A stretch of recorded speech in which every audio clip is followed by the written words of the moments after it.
Welcome to Transcend Matter. This podcast aims to explore the fascinating interplay of materials that not only redefine aesthetics, but address pressing human and environmental challenges.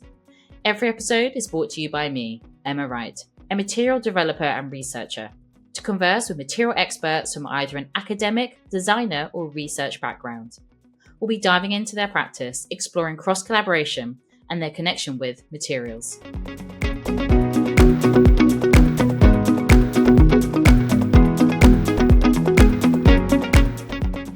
Hello everybody, this is Transcend Matter's first recording of the year. I am super hyped. We have got some amazing people coming on throughout the next couple of months, and we're kickstarting this with Laura Salisbury, who I have worked previously with under her company called KnitRegen.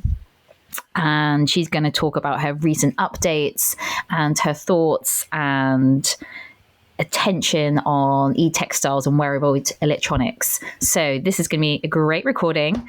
For those who don't know KnitRegen, it is an award-winning wearable medical tech company. And I used to work with these guys on helping integrate their initial sampling within knitwear, and user testing at Headway at the time was one of the charities they worked with and still are working with now. They are developing a patent-pending wearable therapy, smart textile components, which integrates into everyday garments or accessories. In this case, it is a wristband. And Laura will dive in more on their current activities and progression, and also share some really interesting insights in unexpectedly becoming an entrepreneur and what that meant for her, and how her startup, which is now 5 years old, which is super exciting, has progressed, and her current limitations and struggles, but also some really, really exciting notes in regards to how care can inform products and how real deep levels of empathy can really add value to items and stop them being just a commodity, I guess, in the everyday medical market. It's really exciting to hear about her next clinical trials for this year. Her current product focuses on straight rehabilitation, having a deep level of care, which she so does. It's really beautiful how she packed that for us, can really apply more meaningful design and engineering aspects to a product. You know, it's not just a medical product that's just filling the very, very big market of healthcare within electronic textiles and accessories. There is a very, very genuine need and a hyper fixation on her part, definitely. And how can we help this sort of silo of people within straight rehabilitation? So yeah, she says some of her insights on future direction for e-textiles and accessories, and it's just a very, very lovely, soft technical introduction to where she does. She can go crazy on this, but yes, not everyone's an electrical engineer, so she has done an amazing job of explaining her whole process. Her agile team, who is fantastic, and a few people I've worked with previously, are just really, really beautiful energies. So I look forward to you enjoying this episode, and please do follow up on all their progression this year. There's some really exciting drops happening and collaborations. Yeah. Hectic, completely hectic, and it's a case of you have a holiday and it's great, but it's in the back of your mind that you've got 1,000,001 things to do. So work never really leaves you, which is a good thing and a bad thing, because obviously it means that it's so close to your heart, and that you really enjoy what you're doing. But at the same time, oh gosh, it was just a case of, I've got 10,000,001 things to do now when I return in January. So yeah, trying to keep on top of those. But no, the kids were fine. They would, to be honest, they wanted to be outside, but the weather is really not great at the moment, is it? So yeah, it was crazy. I noticed like the last few days, my flat's like, we're cold. Oh yeah. Where did you spend Christmas in London, or did you go anywhere else? Or yeah, we were just in London. Nice. So we just stayed around the house and visited some family, but mainly just locally. Yeah. Lovely. And what is January for you? For me, like, January is a really exciting time of year. I actually really love this month. I find it quite exciting to plan things, and it's quite refreshing. Is this quite like a bottleneck time of year, or is it quite like steady? Bottleneck. Yeah. Yeah, definitely. I think with the new year comes, so many ambitions and milestones and things that you want to achieve. And you know what it's like? Time just goes so fast. Yeah. The weeks go so quickly. So I think it's just a case of trying to maintain a steady composure, and prioritize things. But it's definitely there is a bit of hectic things, hectic atmospheres around us around January anyway. It's this interesting time of year. I usually find people a bottleneck like in January, before Christmas, like in December, or it is this sort of January, Feb time. It depends, I guess, like what industry you're focusing on. But anyway, I guess before I start waffling, it would be wonderful to introduce you, Laura, to our listeners out there. I first met Laura at the RCA, and I was chatting to you about piezo-resistive materials. I think maybe my first year of my MA at the RCA, and how to retain energy in materials, actually how to make energy in materials. And that was just a really start of like a really lovely relationship I found, because you were so knowledgeable, having like a background in sort of fashion, I believe. Is that correct? Yeah, fashion and textiles. Yeah. Thank you. Yeah. And then moving into sort of the e-textiles, soft robotics, electronic space, I could really resonate with your journey, having like a similar commercial fashion background and exploring sort of novel applications of materials and potentially soft robotics, e-textiles. And then from RCA, then we had like a year, maybe 8-10 months, where I worked on your KnitRegen company, your project, with innovation and looking how to rapid prototype your sampling at the time. So I feel you are definitely the best person to explain your journey. I think it's really super interesting, because I do find I haven't found that many people who have come from a very corporate space or commercial space into startup, or done like a hairpin in their journey. And also, where are you at now, and what is KnitRegen, and everything in between? That's a very broad question, I know. Yeah, you've hit me with a good one to start with, Emma, haven't you? Let's just warm you up, shall we? Yeah, throw me in the deep end. No, absolutely no. It's been a pleasure to have met you in those early days and talk through all of our interests in wearable actuators and piezoelectric materials. It was wonderful to have made that connection with you. But essentially, KnitRegen is ongoing. It's a wearable medtech company. We are developing wearable actuators in a novel medical device to support stroke survivors regain lost movement in their fingers, which sounds quite trivial, but actually it's an incredibly, it's really difficult to achieve. And it's essentially a blocker for, quite a significant portion of people to gain support and ongoing support with healthcare to restore lost movement. So, this is our goal. This is our ambition.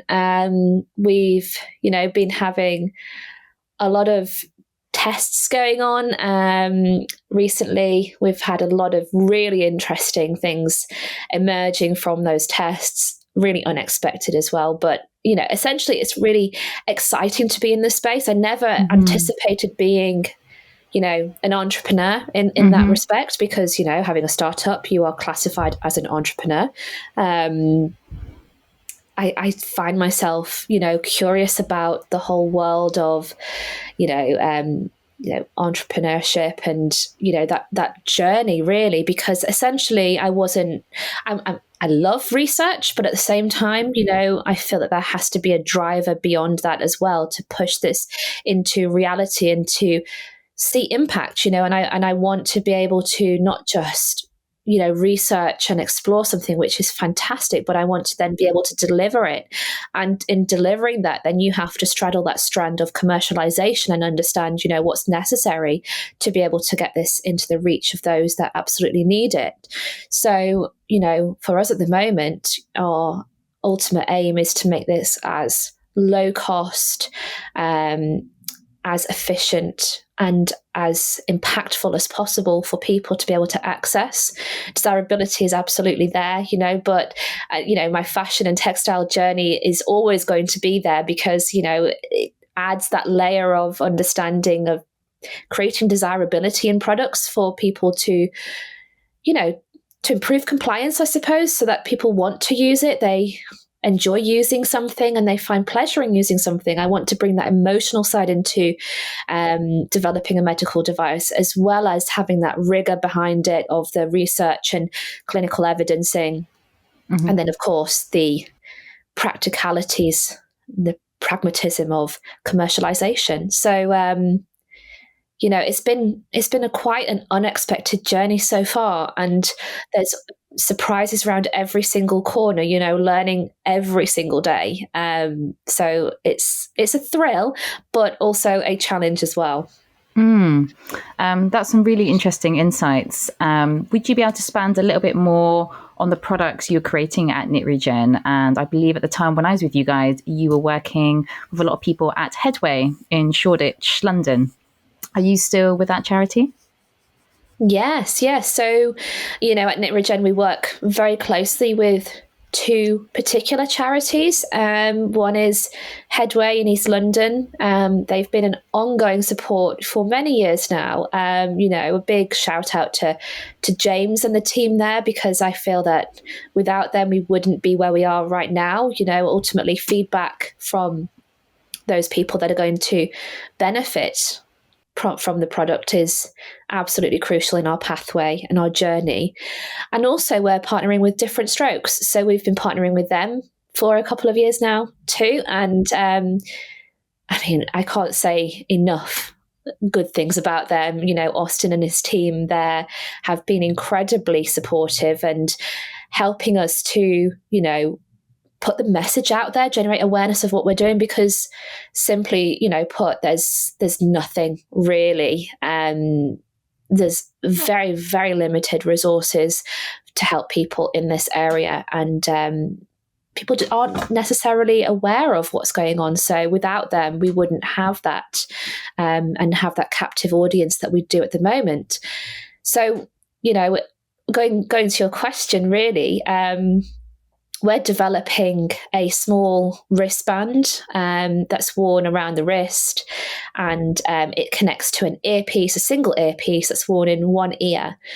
Essentially, what this does is it delivers two unique stimuli to alter a neural pathway in the human body that controls and is responsible for grip strength. So the ability for somebody to grab, hold something, a little bit of finer motor control, a little bit of, dexterous movement, but mainly, a lot of strength there.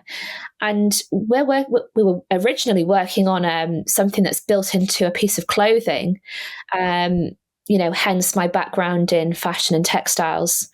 But as with any journey, there are pivots and the product changes. We learnt, a little while ago that actually, from feedback, people would much prefer something more discreet, something that would be, easily put on and taken off at any time of day. And of course, dressing becomes really difficult once, you've had a brain injury or stroke. So making something as, small, efficient, discreet, that could be hidden in plain sight as well, something that looks like an average consumer product, an everyday consumer product even, such as a smartwatch and an earphone, would be absolutely key for people to be able to use. So I think that really sold it to us. The feedback from everybody involved, from the charities, led us to develop this in a new way. And now we're well on our way, to finalizing the product for manufacture later this year. This is super exciting. I just from my own personal memories of having worked on previous product iterations with you a few years ago, to see how you've evolved and shaped and really listened to your audience. It sounds like the charities that you've been working with and still are working with have really fed into your development, and it sounds like you've really listened to that user experience and also the emotional, social side of wearing a product, an artifact that you medically need, but you don't almost want it to stand out. So it's interesting how it's moved from one iteration of product, which was like a garment based, to an accessory essentially. So how did you find that process? I mean, I'm loving these questions today. Challenging. Challenging. My bread and butter has always been garments, textiles, knitted garments, and that's where I've always come from, and that's what I knew. So to hear this, you could simply say, well, actually, no, my expertise doesn't necessarily lie in accessories, and therefore I'm going to stick with what I know. But that wouldn't be true to, the voices that we'd be ignoring a heck of a lot of voices, that are really important to us.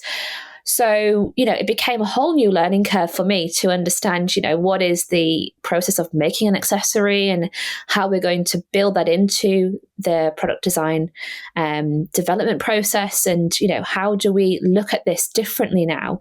How do we change our thought process towards different materials that we wouldn't necessarily have handled in the space of a textile? And it's interesting because there are similarities in that respect. There are always, there's an understanding that this is on the body, that this is something that needs to be comfortable, that this needs to have a degree of flexibility and breathability. All of those elements do still resonate, but just with a different palette of materials. Yeah. And it's really interesting to see how agile your team, or hear how agile your team is. You're basically taking that same concept and applying it on a different platform. And how are you feeling about this year's production? Or is it MVP level, or are we past MVP, or what stage are we at? Yeah, we're past that now. We're past that. We're into sort of core development and finalizing. This absolutely has to be here. We cannot. Yeah. We're heading towards what we call a design freeze, where you essentially say, we now know that this is what we would like to make, and there's maybe a few final tweaks that you could change, but it's within the constraints of feedback from a trial, from testing underway with stroke survivors. So I'm incredibly proud of the team. As you said, how agile that they've been in being able to pivot. I think they've learned an incredible amount, and it can be really frustrating at times, especially when it's like teething pain, really, isn't it? When you start to try and pivot and move into that space, it's natural that that's going to happen. But I can honestly say that they've taken up the challenge and, reached out with both hands and grabbed that. They really have. A lot of the team, they really do bring in their core expertise of electrical engineering, mechanical engineering, machine learning engineering into this, and regulatory, expertise, which is absolutely crucial, because neglecting that means that you're going over the same piece of work again, and essentially you're repeating something and you're doubling the cost of something. Well, that's quite a general thing to say, but you know what I'm saying, just to try and put a picture out there. So yeah, I'm very proud of what we've been able to achieve so far. This is super exciting for you. Please let me know when this is ready to go, so I can kind of sing about it on LinkedIn, etc. My favorite platform. I need to spend less time on LinkedIn, I think. It's a good one. It really is. Everyone doom scrolls on these other platforms. I'm like, no, I'm just on LinkedIn. I know. There's so much interesting content, isn't there? Anyway, I love it. I absolutely love it.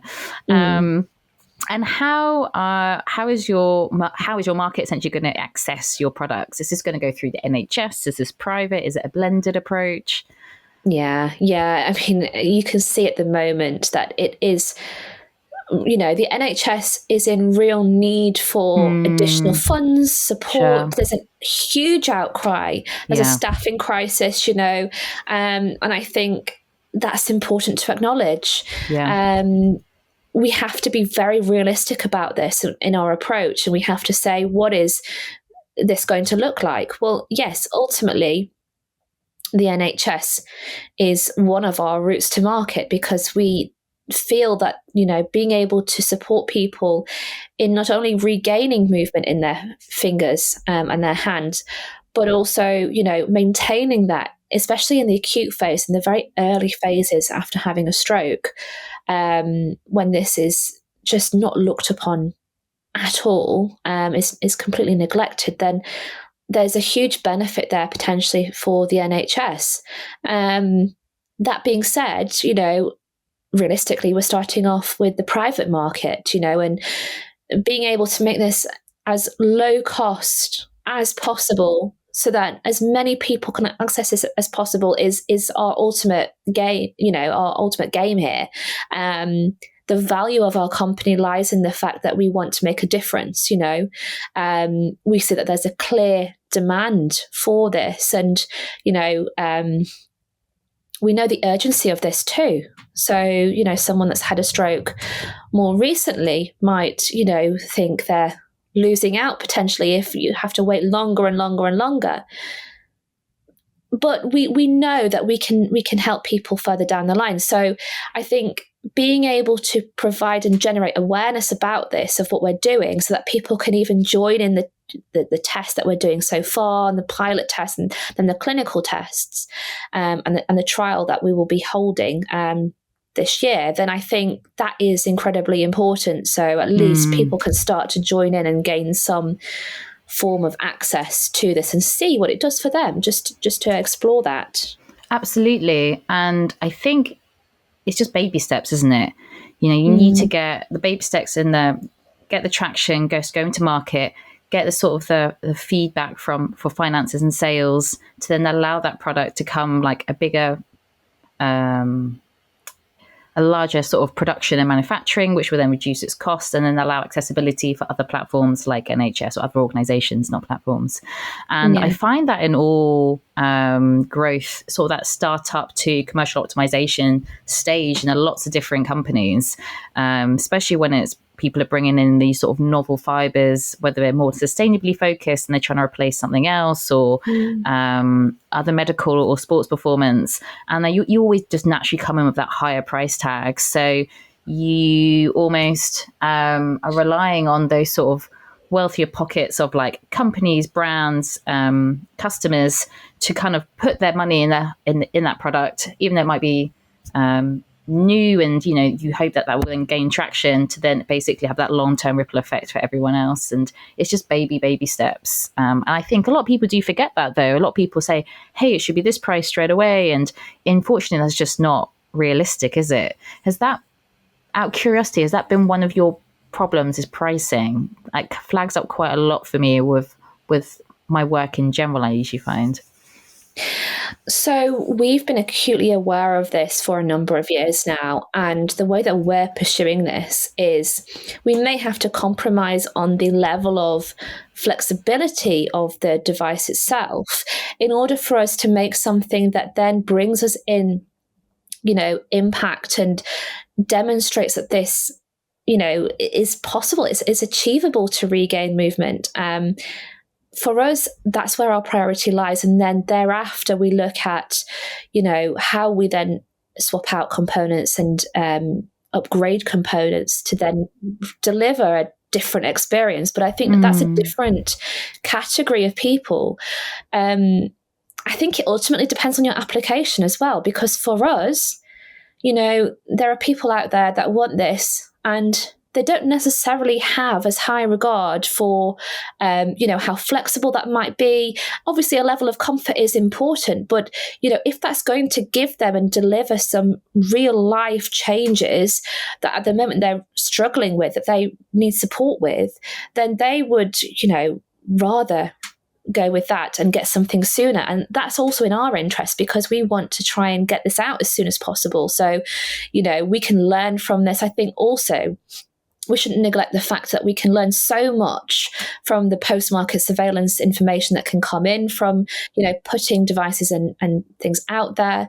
And then that can equally feed into further iterations and developments. But, there will be people who, would like it to be, look in a different way, or be a different color, or have a different level of comfort entirely, or, even appear as a different device entirely itself, and look completely unlike anything else. But for us, I think we're going with the majority of who, and listen to those voices and say, let's go with that now. Let's not neglect our majority here. Yeah, and I think that's really key, and stay true to your customer, I guess, true to your client. So I think it'd be very easy to be sidelined, especially you have so many opinions in these spaces, don't you? And you sometimes, not everyone can get through. And yeah, but it's exciting. For you, well, personally for me, I found when I was working with you a few years ago, what I really appreciated about your brand or your work ethos was how different everyone was in the team, and how diverse that team was in regards to like skill sets and minds, and the way everybody approached work in a different way, like ideas. Do you feel that sort of synergy that your group and your team has was one of the drivers for your product, or do you feel there needs to be an injection of more design or more sort of engineering for like the next iterations? How is that group and team moving, basically morphing? Does that make sense? Yeah. The team has changed so much. Yeah. Just harking back to the very early days, and we had like 4 years ago, I'm thinking in my head. Yeah. Yeah. 4 years ago.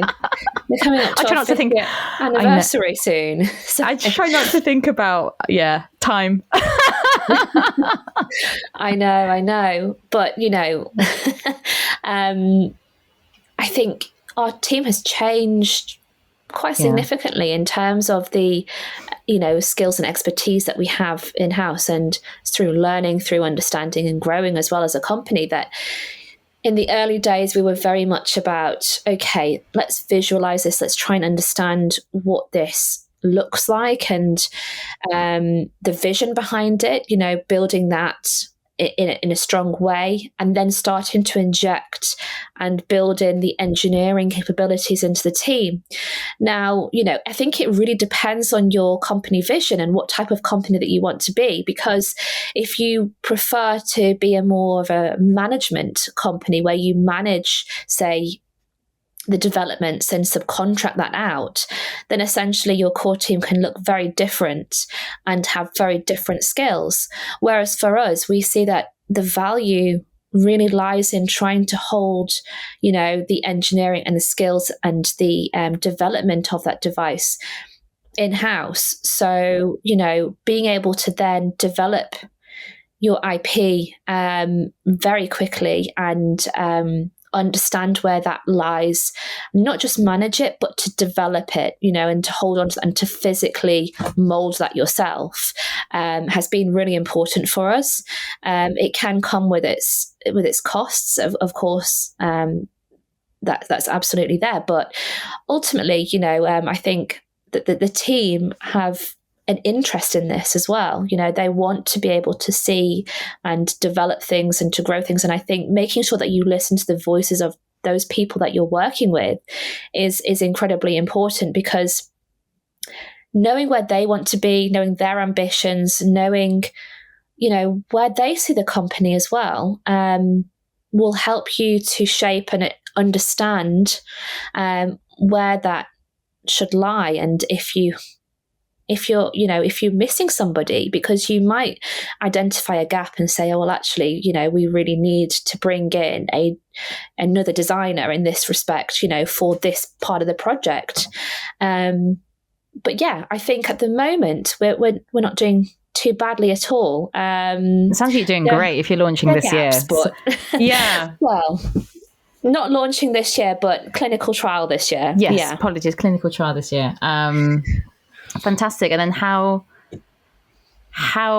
in regards to clinical trials, how many steps does that take to you actually launching? Yeah, really good question. So, I mean, once you've completed a clinical trial, you typically have the last bits of the puzzle for your regulatory submission. there may be a few tweaks that are required to the product itself as a result of the clinical trial, but that shouldn't be major. That should be, you should always be, I'd say 95% there in terms of your product development and your technical documentation. So it's a case of then gaining those approvals and the accreditation, the CE marking, to make sure that you then have the ability to successfully launch it. And of course, let's not neglect the fact that you have to build in a campaign, and that can be done sometimes in parallel to the rest of the studies that are going on and the trials. But obviously then you need to put full efforts and full force into that when that becomes possible. So when you have the green light to be able to launch it and to drum up awareness, really. But yeah. I think for us, our strategy has always been to try and generate awareness as we go along. So we'd like to, try and be as informative as possible to our target audience, to let them know that we're here, and to involve them in different steps. So just on Monday, we had an AHP workshop, which is essentially a very convoluted title called Analytical Hierarchy Process workshops. Explain that. I know, acronyms, hey? I know. But essentially, we include people in the stages of development at every stage that we go along. And in addition to going out and visiting charities and asking people to try out things, we also ask people to come and visit us. And we had a great day where select number of stroke survivors and their family members would come along and really suggest to us what's important to them in the final product. Because as we're moving on to the final stages of, transferring to manufacture this year, we need to know what's important. We don't want to assume that. So we use this as a decision-making model in order to weight the criteria of the product accordingly. So that can be in relation to safety, functionality, comfort and aesthetics, sustainability, amongst other things. So we've gone through that, and I think it's a really good tool to use, because it's surprising. If I was left to make the decision, which I would have gone a different way in terms of prioritizing that.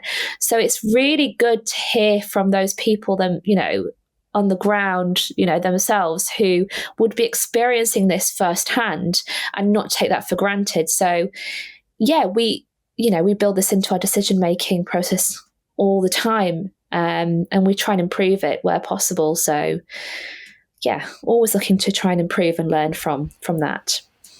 I think that for me, when I feel about your growth as a company, that's always been like your number one. I can see how easily, like, your background within textiles, and definitely coming from like a personal view here, how that can influence. I'm like, yeah, people would definitely want this color, or would definitely want this touch, or, interaction. And it's only when you really get it out in the field and you have that very raw feedback that you realize that you can be really, what's the phrase I'm after? You have a bias. You basically have a design bias because of our backgrounds, or an engineering bias. So I think that constant feedback from people, and lots of different, and a diversity of routes of where those feedback come from is super, super important. And I have seen companies almost not fail, but they're missing a really, a saturated sort of focus on that. They're kind of just they've given it a bit of a nod, but they haven't really deep dived. And you really deep dive into your customer research, client research, patient research. I don't know how you want to phrase that one. I suppose we want to know who those people are. And you know what, I think it really hits the heart when you work with people who you're looking to change their lives, for the better.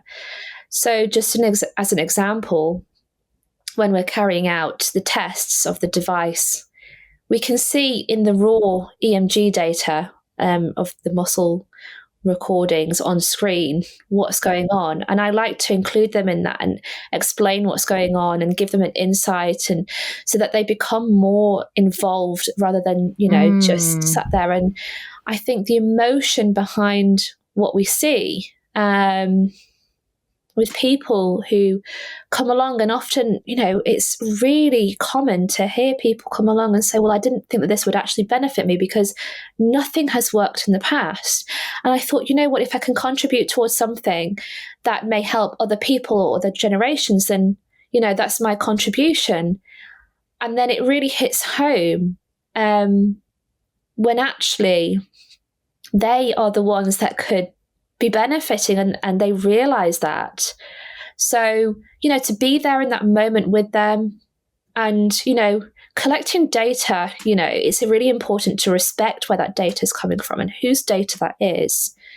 So I'm always really aware when we're with individuals that come in, to experience this with us, that we should handle this with care, and that we owe them a great deal, because they're essentially divulging, personal information and data to contribute towards the betterment of not just them, but other people as well. So, I think having that understanding that user-centered work doesn't just happen in workshops, and asking questionnaires or, trying to build that into the product development, but actually in the human experience of experiencing that impact with them and gaining that feedback and understanding what that means for them as well is, that's what gets me up in the morning. That's what drives me personally forward, is to see that happening and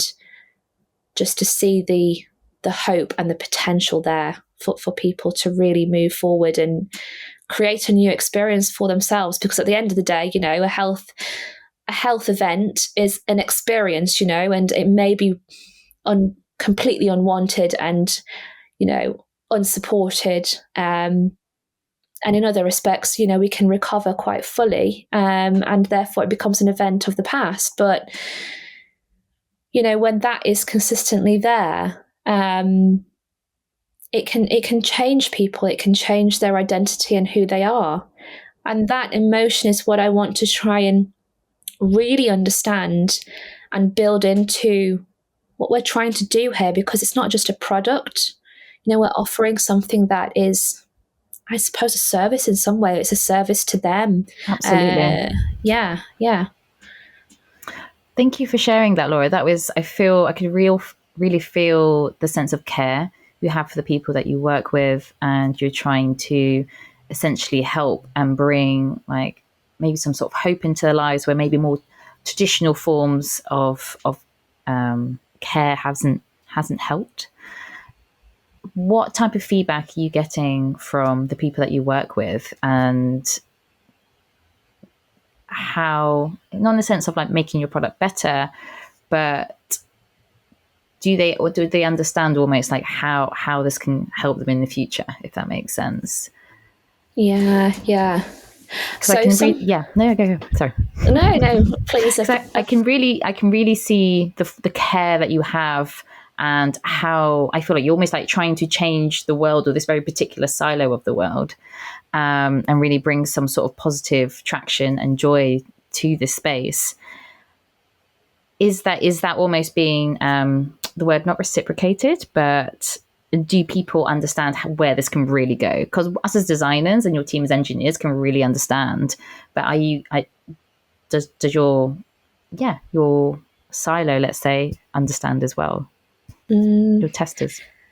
I think initially maybe not, but I think when they become part of that process, especially testing the treatment themselves, experiencing that for themselves, I think then it almost becomes a light bulb moment, I'd say. And, that in itself, fills the heart. It really, really does. I wish more of the team could experience that. I really do, because I think it opens up the eyes to really what this means to people. I think we can really take for granted the fact that we can do things, even just basic things in our lives. And when that's taken away, then I think you realize actually what you're missing, and then not being able to necessarily get that back or get that back right away can be, it can really hit hard. And, I think considering the mental health of individuals as well who go through this is important. So, part of including and including people within the development process, you have to be really mindful of this. There can be triggers, there can be points where, you're asking people to recall really hard-hitting times in their life. Yeah.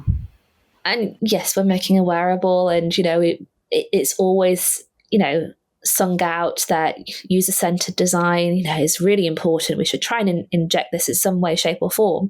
But we have a responsibility to safeguard and ensure the safeguarding of those, not just, participants who are involved, but the team and ourselves and our own mental health, because that equally has an impact too. So yeah, I think it's something that is a really interesting area. And when I entered this area of e-textiles and, wearable medical devices, I never thought that I would get so deep into the science, into the neuroscience behind all of this. And I've become almost obsessed, I'd say, with what's going on. I don't think it's enough for me to say, oh, okay, that's good, it works. No, I have to know why and what's going on and really dig into that. So there's the research mind kicking in.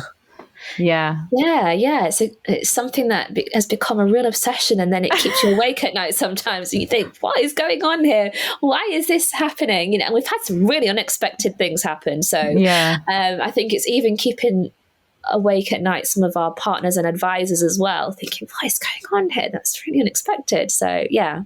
And when things kind of jump off like the normal path, sort of anomalies that happen in testing or what have you, or conversations, that's really interesting. I kind of almost like it when things kind of don't go the way you were hoping for it to go, or the way it planned. And when they kind of go, oh, it hasn't gone wrong per se, it's just a problem to solve, but we can actually learn a lot from this problem, or something new will come from it. It's really interesting when you're saying you hadn't expected to kind of go down this sort of research route. In your opinion or view, what do you feel like not the new, but potential areas of exploration can be within medical applications of e-textiles? Because I know you're very much focused on stroke rehabilitation. Is there any other areas that have potential interest for you, or are you seeing traction in different, other spaces? Yeah, I think there's too many for me to then understand how we can possibly do this in a lifetime, Yeah, of course. I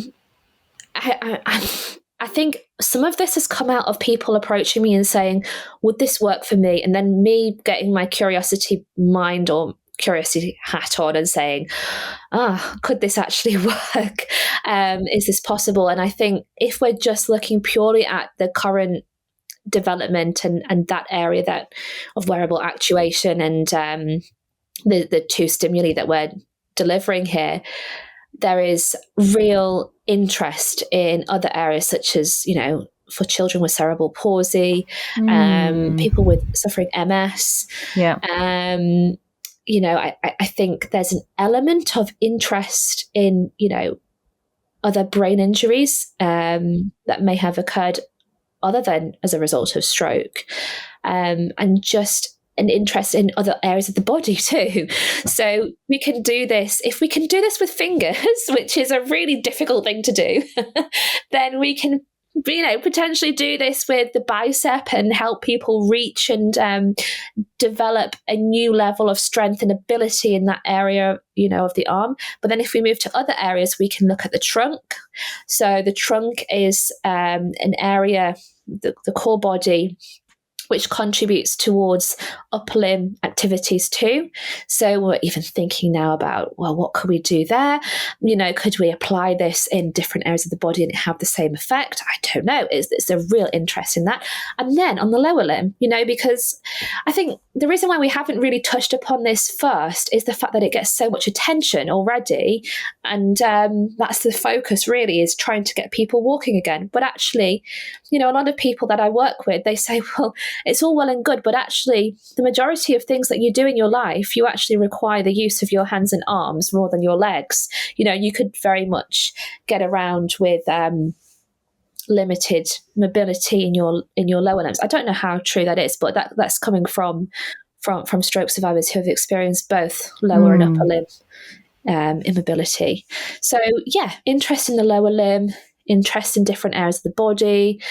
And then, to be quite honest, I'd really like to look into areas that, could help prevent stroke. So things like AF, atrial fibrillation, PFOs, and, lots of different things to do with the body where, the application of skills and expertise in wearables could help in a non-invasive way. I think ultimately that's my interest, is non-invasive methods to support a good level of health and well-being. So, if we can maintain healthy bodies, can we avoid this issue in the future, and therefore this product becomes completely, unneeded, unnecessary? That would be the ideal situation.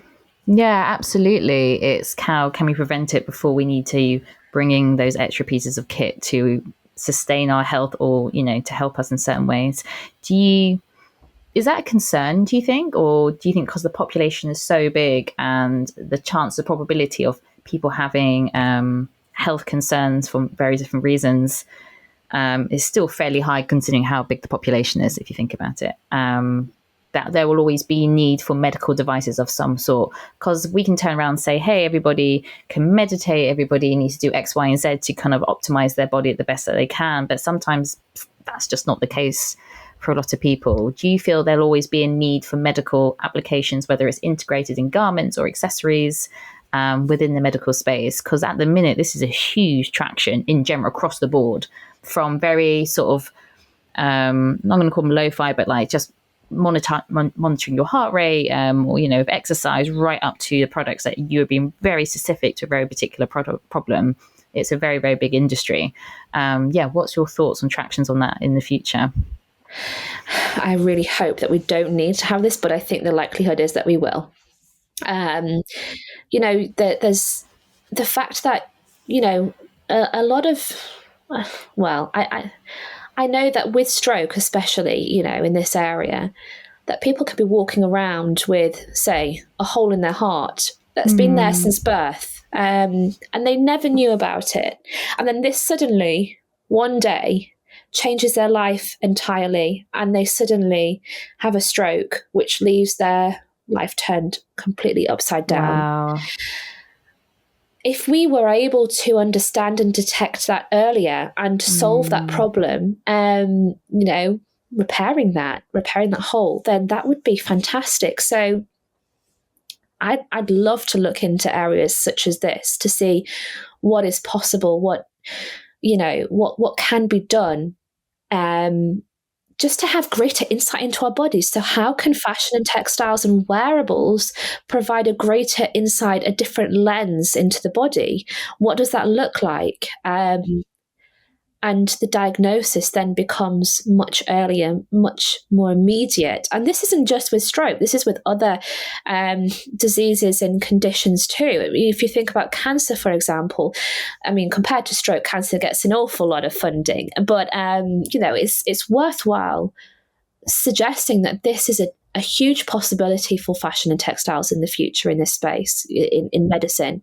And I think by joining forces, we can then enable our clothes to look good, to, still operate on that emotional level, and, achieve what they do at the moment, which is, oh, that looks quite good, and I'd quite like to, to purchase that, and that impulse buy. But at the same time, it has that additional functionality of then being able to support you on a completely different level, and that may or may not need your input at all, and that may be speaking to other people, that may have a level of communication with others who can then be your safety net.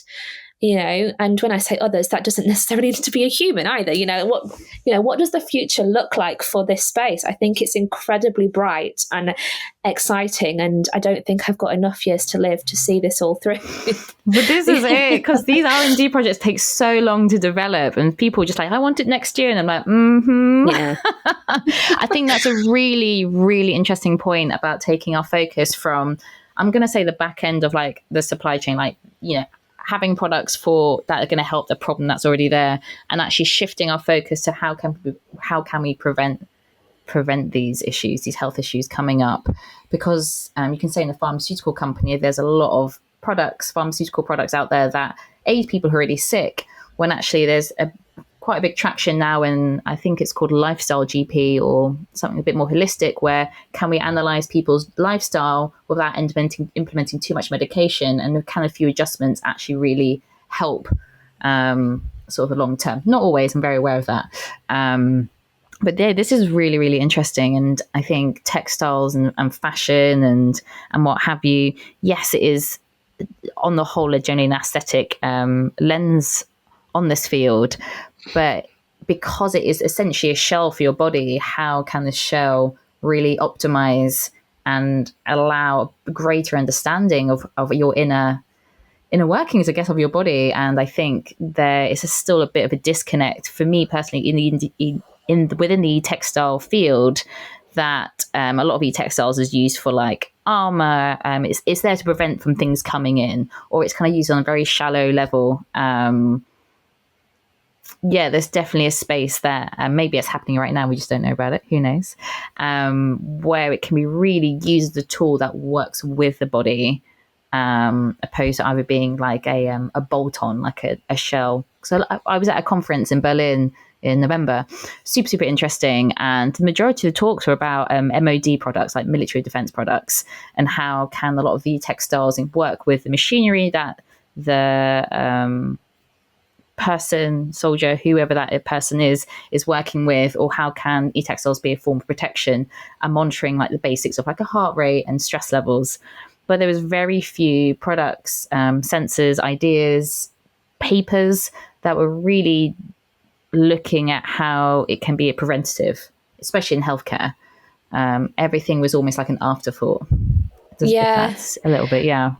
I mean, defense itself doesn't necessarily mean that you have to prevent things from entering the body. You can also facilitate things entering the body. And, the textile, the placement and the close proximity and the climate between the textile and the body has the potential for transfer of materials, and even the drug delivery, if you think about things on a different level, I think there's huge potential out there.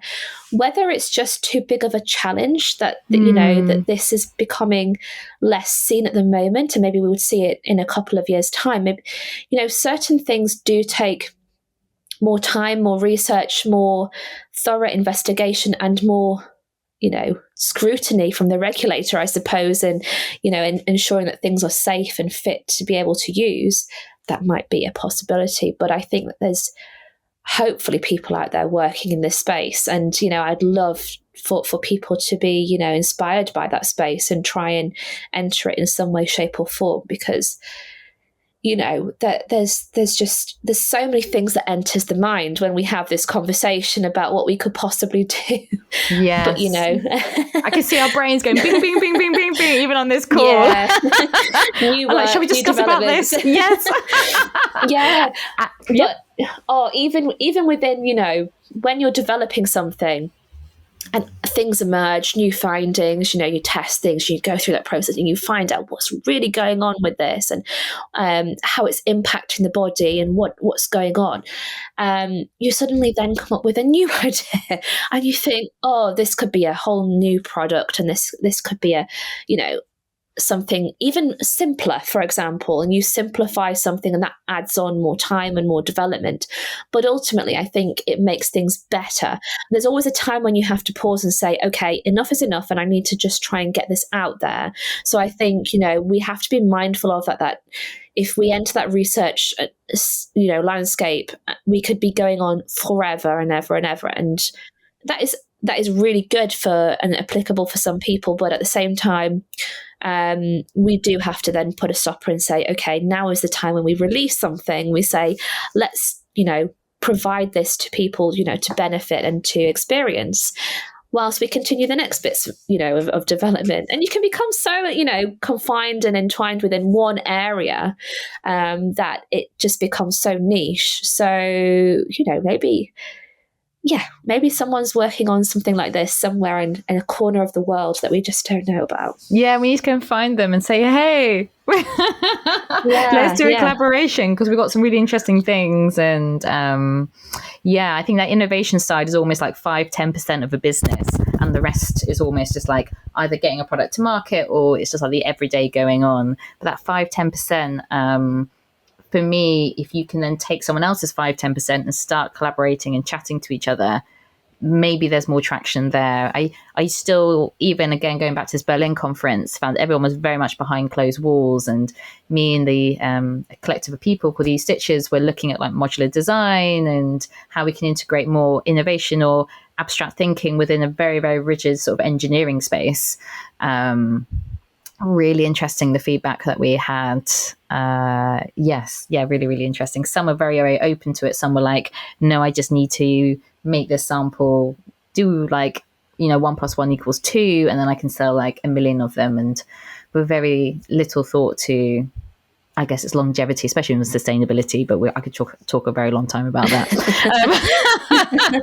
And that's another thing with e-textiles and all these electronic products is that sustainable focus and the much needed traction within that, and responsibility. Yeah. Well, I think, it's hard to, and rightly so, neglect that area moving forward. Mindful of the changes to battery regulations and laws that are coming in terms of, the transparency of materials and sourcing, what's going on here, especially in the EU. It's good. It doesn't go far enough, I think, but at the same time, we need to be mindful as well that sometimes companies can really need that guidance and need some support to understand what needs to happen in that space, to make something. When we say sustainable, that's such a broad term, isn't it, as well? I absolutely hate that word, but it's the most recognizable right now, I'd say. Low impact is my favorite thing. Yeah. Reducing, negative impact. Within wearable medical devices, I think, you have additional elements to consider as well within, low impact and reusability and being able to disassemble and reuse at the end of life. For example, is it even feasible? Is it possible? And what does the regulators say about that? How do we, ensure that we can still pass the regulation to be able to offer this service and offer this product, but at the same time we can build in that ability to reduce our impact on the world around us.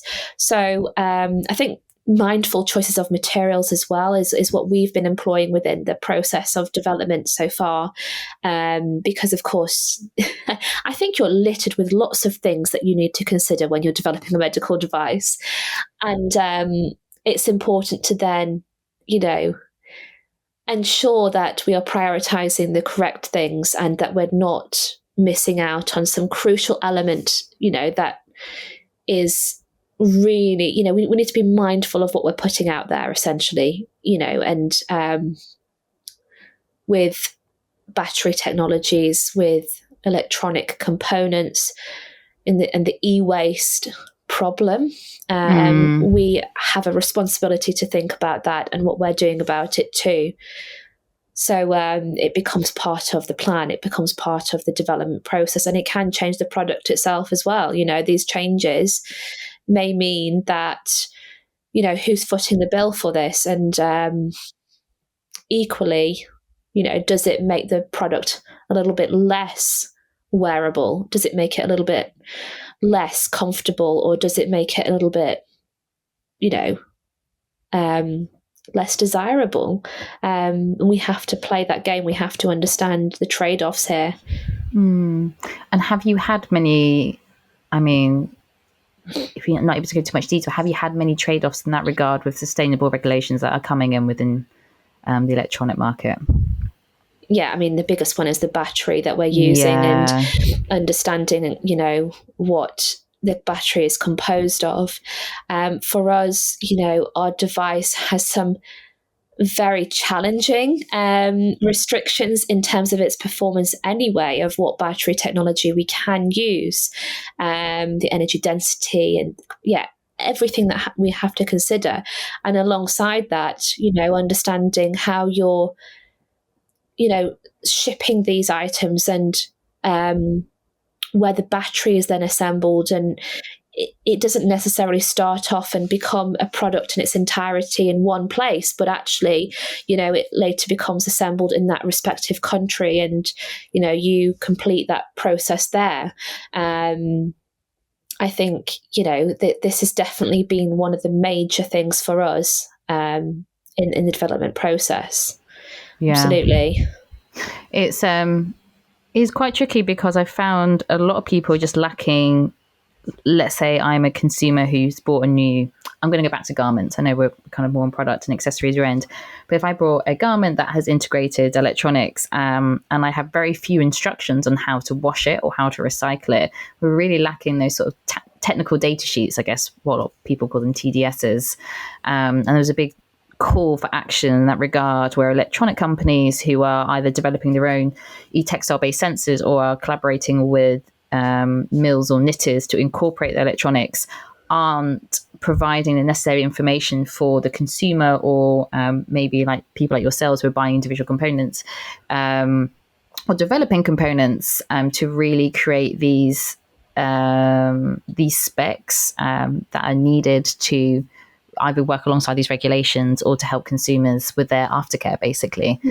And a lot of it goes back to IP. A lot of people are really nervous. On the flip side of that, a lot of technical innovation within textiles, especially with like coatings and performance, especially performance coatings, do have to give some sort of technical information, and they haven't lost their IPs. So it is a very, very grey space that's, I think, slowly being worked out. And I just pray there's enough traction to work it out quick enough. Before we all have a park full of electronics, because the e-waste problem is really, really tricky. Are there anything else you'd love to share to the listeners? Anything that's coming up in 2025 before we wrap up? So looking forward really to 2025, we have a recording going on with the BBC as part of People Fixing the World. So we're very thrilled to be able to share our recent developments via the BBC there. And we're essentially going to be manufacturing our production-ready device and having our clinical trial kick off, which is really exciting. So if anybody's listening who knows somebody who may be affected by stroke and would like further information, it would be great to reach out and see what we can do. And how do they find you? What's the best way? If you can drop me an email, and maybe we can share that in the bio. Info. Yes, perfect. So everybody, we can email Laura if you have any questions or collaborations or connections. And I will definitely pop that in the bio. Well, this has been a wonderful chat. It's been so nice to see you, Laura. Thank you, Emma. I hope you've enjoyed it. Thank you. I hope you've enjoyed it. My big questions. Yes, some deep thoughts going on there. I think, really rethinking life and life's meaning in this podcast. Yeah. No, I've enjoyed it. Wonderful. Thank you so much for your time. And I'm very excited for what 2025 is going to bring you guys. So stay tuned. Thank you so much. And same to you.